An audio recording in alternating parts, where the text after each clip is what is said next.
好多朋友嚟睇症嗰陣，你咪得七七八八，最後總會私底下問我一個問題，佢哋會話：老師你幫我睇下，我同我而家呢個先生或者太太究竟係咪正緣呢？有啲朋友仲會眼淚連連咁問我：老師，我呢世人究竟係咪上一世做咗咩業？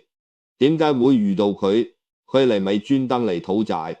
呢個問題問得非常好，今日我就同大家慢慢解開呢個千古之謎。你呢一世人同你有親密關係，同你同床共枕幾十年嘅人，上一世同你究竟係咩關係？你以為係緣分，以為係巧合，又或者以為只係後生嗰陣好彩定唔好彩？我話俾大家聽，宇宙之間根本就冇所謂嘅巧合，所有你遇到嘅人，特別係會同你結為夫妻，成為枕邊人嘅1000%都係着定好嘅，全部都係因果，全部都係定數。你聽落可能會覺得老師你講到咁遠嘅，其實一啲都唔遠。呢個先至係宇宙間最根本嘅科學，你叫做科學。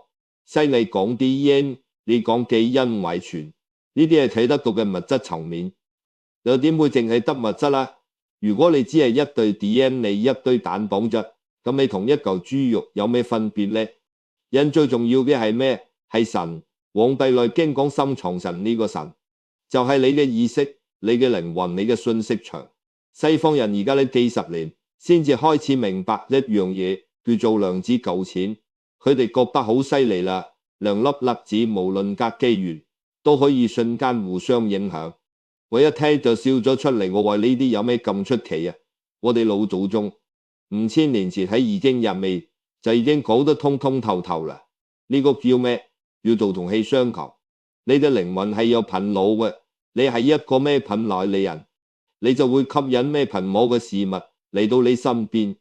你可能會問老師，我明明係個好人，大半世人安分守己，點解會撞到段業緣，搞到家無處日呢？問題就喺呢度啦。你上一世又係咪好人呢？如果你上一世欠咗人，呢一世嗰個信息嗰個頻率就已經鎖定咗你。你拎到去天涯海角，就算移民去到美國、歐洲，我話你知，你一樣會撞得反佢，因為你欠佢嗰條債。嗰股怨氣就係宇宙間最強大嘅量子糾纏。所以我哋人到中年回望呢大半生，你遇到嘅同你結為夫妻嘅，不外乎得兩重。第一重係嚟報恩嘅，第二重係嚟討債嘅。嚟報恩嘅就係你上一世或者好幾世之前，你幫過佢、救過佢，對佢有天大嘅恩情，佢呢世揾到你呢，見到你就莫名其妙咁中意你，好想對你好，為你種牛種馬、煮飯洗衫，佢都係心甘情願嘅呢種，我哋叫做正緣。嚟討債嘅就大件事啦。你上一世欠咗佢，可能係錢，可能係命，更多嘅係情債。你玩弄人感情，拋棄人，害慘人，佢呢世帶住嗰股怨氣，嗰種極度嘅唔甘心，一樣會揾到你。你見到你，佢亦會莫名巧妙咁愛上你。但大家要留意啦，佢呢種愛係假嘅，佢嘅愛係為咗要鎖住你，鎖住你之後做咩？就係開始折磨你，開始討債，令你痛苦，令你難受，令你生不如死。呢種就係徹頭徹尾嘅業緣。咁重點嚟啦，好多50幾60歲嘅朋友會問老師，我都結咗婚幾十年啦，點先知身邊個個係報恩定討債？其實好簡單，係咪業緣望一眼就知。你唔使求神問卜，今晚返到屋企望佢一眼，再照下鏡望下自己，你就會清清楚楚。為咗令大家徹底明白呢個道理，要同大家分享一個真實嘅臨床案例。今日我唔係講例案，我係講命運。我喺香港執業嗰陣，有一個好有錢嘅大老闆，我哋叫佢陳老闆。陳老闆50幾歲，生意做得好大，喺中環甲級寫字樓個辦公室，裝修得仲氣派過我美國間診所。佢嚟揾我睇咩？睇新面。佢話老師，我唔缺錢唔缺地位，但偏偏就係瞓唔着，食最重嘅安眠藥都冇用，就算勉強瞓着，成晚都係發噩夢。我望下佢面色，帶住陣青黃。呢種黃唔係肝病嗰種黃，係過度憂思嘅黃，係充滿恐懼嘅青。我同陳老闆講，你呢個病唔係食中藥就可以買得好嘅，你呢個係心病。我直接問佢屋企係咪出咗事，佢一停，三個人嘆咗一大口氣，眼淚都差啲飆埋出嚟。一個堂堂大老闆，佢話老師你真係神藝。我唔係失眠，我係根本唔敢瞓。我問點解，佢話係因為佢太太，嗰日佢太太都有跟埋嚟坐喺出面。我請佢太太入嚟，我一望嗰個面相，你呀，我心入面即刻沉咗一層。嗰個太太生得好靚，扮嗰重靚，係充滿冰冷嘅殺氣。佢嘅夫妻宮，即係太陽穴嗰個位置，係完全塌陷嘅，而且顏色暗沉。佢眼神好鋒利望人，就好似望住仇人一樣。佢一入到嚟，塊面就黑晒，對住陳老闆就開口大罵：係咩中你啊？嘥晒啲錢，你係咪又話瞓唔着啦？俾你死，你肯定係做虧心事做得多，報應啊！佢當住我面真係咁樣指住個大老闆嚟鬧。陳老闆喺佢面前個頭低度，好似小學生仲錯試咁。我請到佢太太出去之後，陳老闆先至咁同我講真話。佢話佢太太由嫁俾佢開始，20幾年嚟就係一個大藥煲，咩病都有，頭痛、胃痛、心悸、熱鬱症，喺勻晒中西面，食勻晒名貴藥材。但好奇怪，佢雖然喺個藥煲留人嗰陣嘅重理，比任何人都要足，佢極度缺乏安全感。陳老闆只要遲1分鐘返屋企，佢就奪命令還追揾號。陳老闆帶嘅所有錢全部都要交俾佢管，佢使錢就好似倒水咁，係咁買名牌買珠寶。陳老闆喊住同我講：老師，我賺嘅錢好似根本唔係我嘅，我就係一個還債嘅工具。我存在嘅目的就係俾錢佢死，然後企喺度俾佢鬧。佢話有好多次佢企喺寫字樓個落地玻璃前面，真係想一躍而下跳落去算數。大家聽完覺唔覺得呢個係孽緣？呢個就係最標準嘅孽緣。但故事仲未完，呢個只係對比嘅開始。陳老闆跟住又講，佢話會唔過勞師你，我喺公司其實有個紅顏知己，就係我個秘書。呢個秘書跟咗我10年啦，佢同我太太係完全相反嘅兩個人。個秘書身體非常健康，永遠都係笑面迎人，面色紅潤。佢非常識帶睇陳老闆出去應酬，佢一定會提早準備好戒酒藥同胃藥。雖然我作為醫生唔贊成呢種婚外關係，但陳老闆話每次俾太太鬧完，心情跌落谷底，同秘書抱怨幾句，秘書永遠都係靜靜地聽，然後溫柔咁同佢講：老闆你辛苦啦，太太可能只係太過緊張你飲杯熱茶順下調氣啦。秘書從來都冇要求過陳老闆送名貴禮物或者俾咩名分。老師一邊係人間地獄，一邊係溫柔天堂，我真係頂唔順啦。我可唔可以黐咗份，去同我秘書一齊過下半世？各位朋友，你哋聽到呢度係咪都覺得梗係嗱嗱聲黐份啊？嗰個太太根本就係個癲婆。如果我係西方嘅心理醫生，我一定叫佢即刻黐分，合組止算。但係我睇嘅唔單止係心理，我睇嘅係天地因果。我當場幫陳老闆排咗個命盤，再回想佢太太同秘書嘅面相，我一睇當堂抽咗一啖冷氣。我好嚴肅咁同陳老闆講：陳生，你呢個份打死都唔黐得。佢一聽塊面青晒，問我點解？難道老師你都要我繼續留喺度受苦？我話你而家唔係喺度受苦，你而家係喺度還緊債。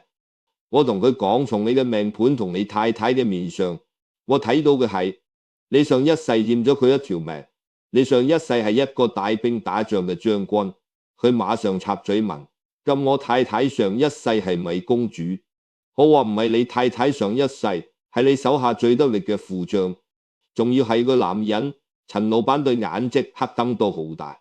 我繼續講，你呢個副將對你忠心耿耿，但喺一場最關鍵嘅戰役入面，你作為主帥判斷錯誤，你為咗自己保命，竟然下令撤退，將佢仲有佢帶領嘅5000個兄弟，全部都喺戰場上面，俾敵人包圍，最後全軍覆沒。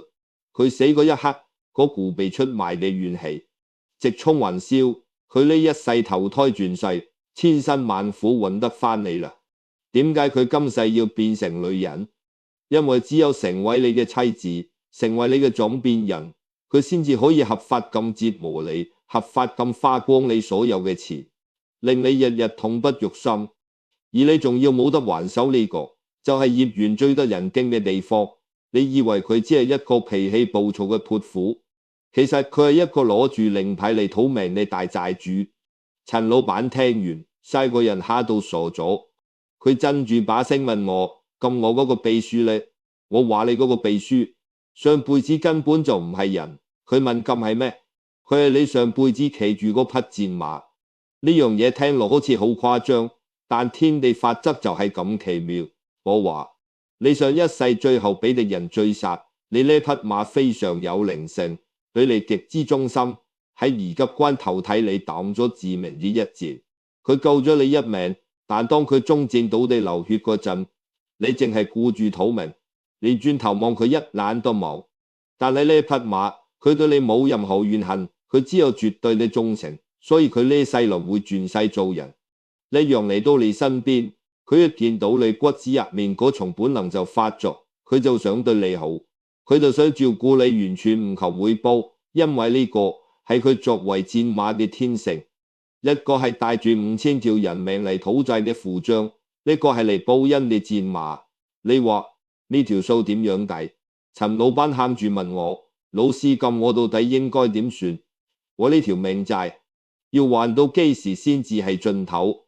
故事講到呢度，大家心入面一定有好多疑問。老師，呢個故事太過戲劇化啦，我哋普通人老天眼又唔識睇命盤，點先知身邊個到底係報恩定討債？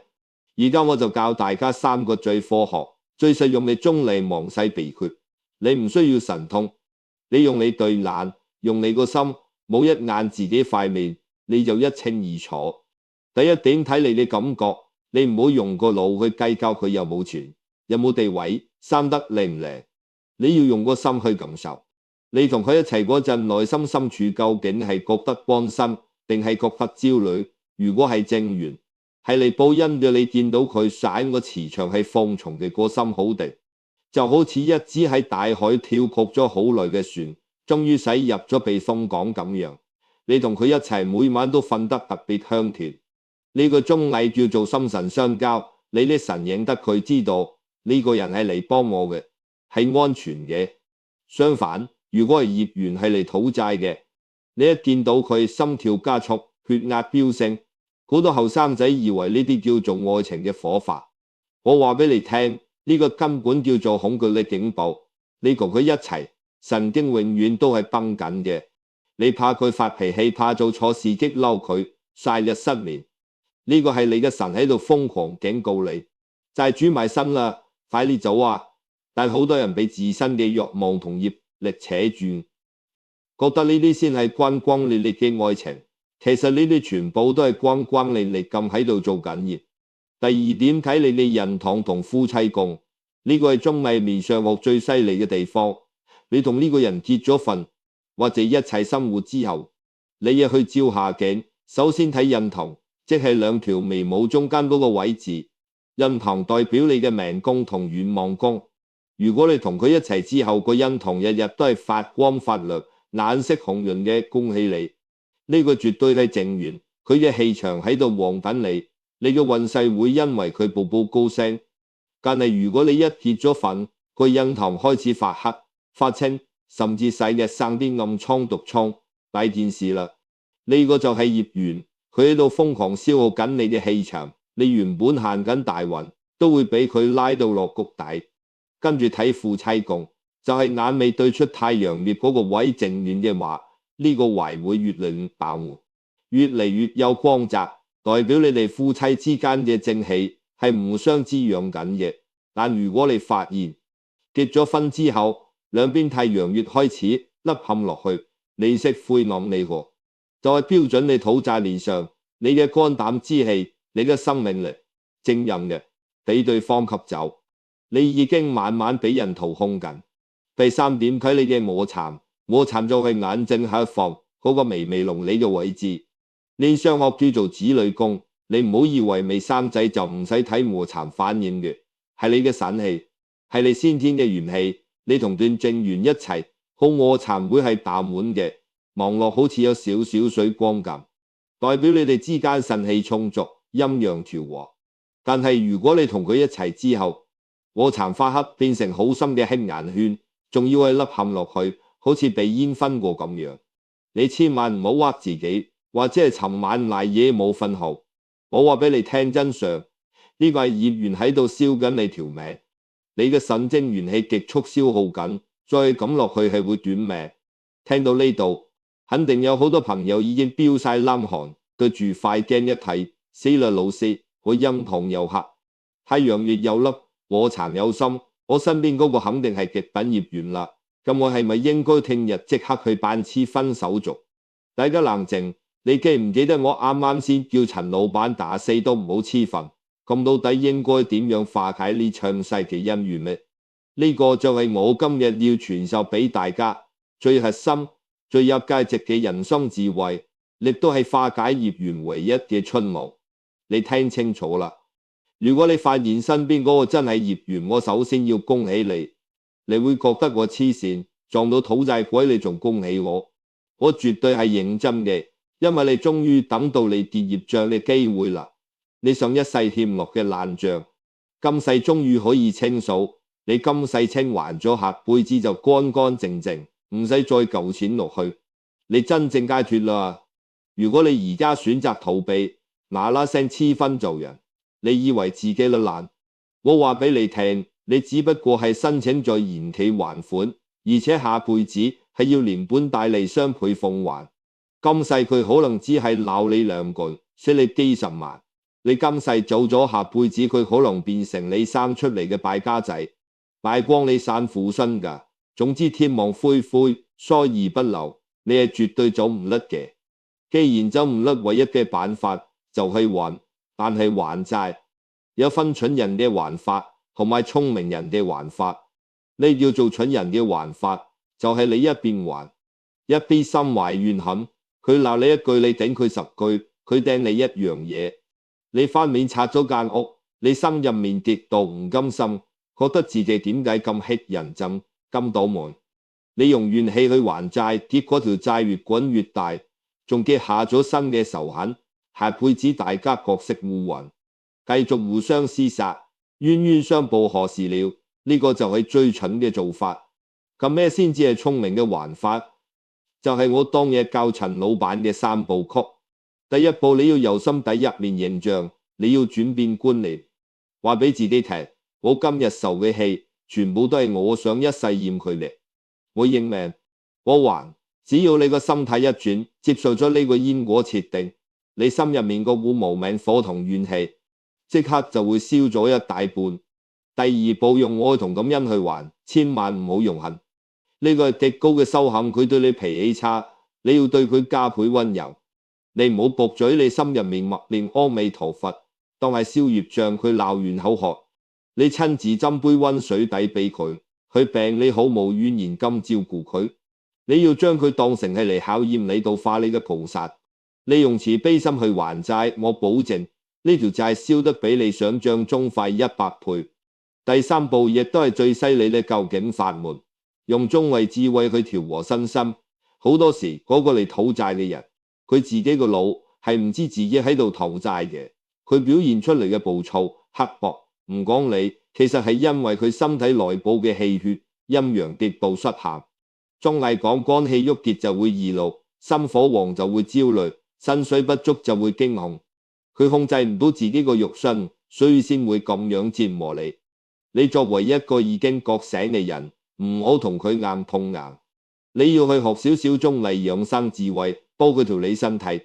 佢肝鬱，你日日沖玫瑰花茶俾佢飲，疏肝解鬱。佢心火盛，你煲清潤嘅糖水俾佢降火。佢脾胃差，你煮健脾嘅湯水幫佢調理。當你將佢身體物質層面嘅不平衡調理好，佢嘅腎就會安穩落嚟，成個人就會突然清醒，佢會突然發現，你呀，點解我身邊呢個人對我咁好？